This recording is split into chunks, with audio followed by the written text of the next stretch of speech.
రేవంత్ పాలనలో రాష్ట్రంలో law and order దెబ్బతింటుంది. అందాల పోటీలపై ఉన్న శ్రద్ధ ఈ ప్రభుత్వానికి శాంతి భద్రతలపై లేకుండా పోయిందన్న విమర్శలు వెలువెత్తుతున్నాయి. తాజాగా ఎంఎంటీఎస్ రైలులో ఓ యువతిపై అత్యాచార యత్నం జరిగింది. తప్పించుకునే క్రమంలో బాధితురాలు తీవ్ర గాయాల పాలైంది. గాంధీ ఆసుపత్రిలో చికిత్స పొందుతున్న యువతిని బీఆర్ఎస్ నేతలు పరామర్శించారు.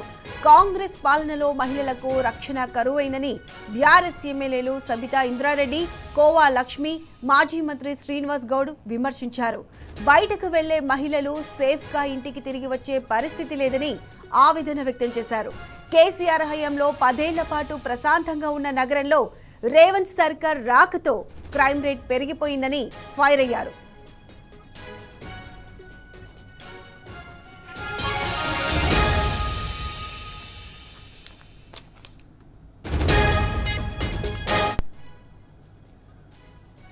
సికింద్రాబాద్ బాధితురాల్ని బీఆర్ఎస్ నేతలు పరామర్శించారు. దీనికి సంబంధించి పూర్తి అప్డేట్స్ మా ప్రతినిధి లివిల్ అందిస్తారు.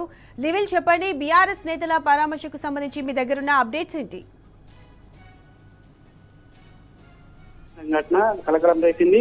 ఏదైతే బాధితురాల్ని బీఆర్ఎస్ ఎమ్మెల్యేలు పరామర్శించడంతో పాటు వారికి అండగా ఉన్నారని చెప్పేసి కూడా ఇప్పటికే ప్రభుత్వంపై డిమాండ్ చేశారు. గాంధీ ఆసుపత్రి సూపరింటెండెంట్ కూడా బీఆర్ఎస్ మహిళా ఎమ్మెల్యేలు చెప్పి వారికి మెరుగైన చికిత్స అందించాలని చెప్పారు. ఈ నేపథ్యంలోనే మాజీ మంత్రి ఎమ్మెల్యే హరీష్ రావుతో పాటు బీఆర్ఎస్ వర్గ కేటీఆర్, అటు ఎమ్మెల్సీ కవిత సైతం దీనిపైన ఆరాధించారు. ఏదైతే బాధితురాలకి న్యాయం జరిగే వరకు కూడా ప్రభుత్వం అండగా ఉండాలి. ఇలాంటి ఘటనలు చోటు చేసుకోవడం దురదృష్టకరం అని చెప్పేసి కూడా చెప్పారు. లా అండ్ ఆర్డర్ పూర్తిగా కంట్రోల్ తప్పింది రాష్ట్రంలో కూడా చెప్పారు. ఏదైతే కమాండ్ కంట్రోల్ నుంచి పాలన కొనసాగిస్తున్న ముఖ్యమంత్రికి అదే కమాండ్ కంట్రోల్ లో ఉన్న సీసీ కెమెరాలు కావచ్చు, ఇతర సీసీ కెమెరాల నుంచి పర్యవేక్షించవచ్చు కదా అని చెప్పేసి కూడా ఈ సందర్భంగా చెప్పారు. అంతేకాకుండా ఏదైతే అందాల పోటీలపై ఉన్న శ్రద్ధ ఆడవాళ్ళకి రక్షణ మీద లేదని చెప్పేసి కూడా ఈ సందర్భంగా ఎద్దేవా చేశారు బీఆర్ఎస్ ఎమ్మెల్యేలు. అంతేకాకుండా ఏదైతే ఇవాళ బాధితురాలకి మెరుగైన శిక్షణతో పాటు ఇలాంటి ఘటనలు పునరావృతంగా కూడా కఠిన చర్యలు తీసుకోవాలని చెప్పేసి కూడా ఈ సందర్భంగా ప్రభుత్వంపై డిమాండ్ చేశారు. బాధితురాలకి ఎట్టి పరిస్థితుల్లో ఎలాంటి ఇబ్బందులు తలెత్తకుండా మెరుగైన చికిత్స అందించాలి. ఇలాంటి ఘటనలు పునరావృతంగా కూడా ఒక సెక్యూరిటీని కూడా పెంచాలి.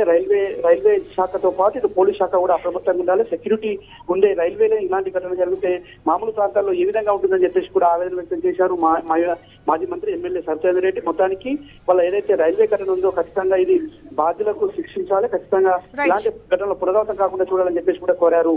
ప్రతిషా. రైట్ లివిల్, థ్యాంక్ యూ.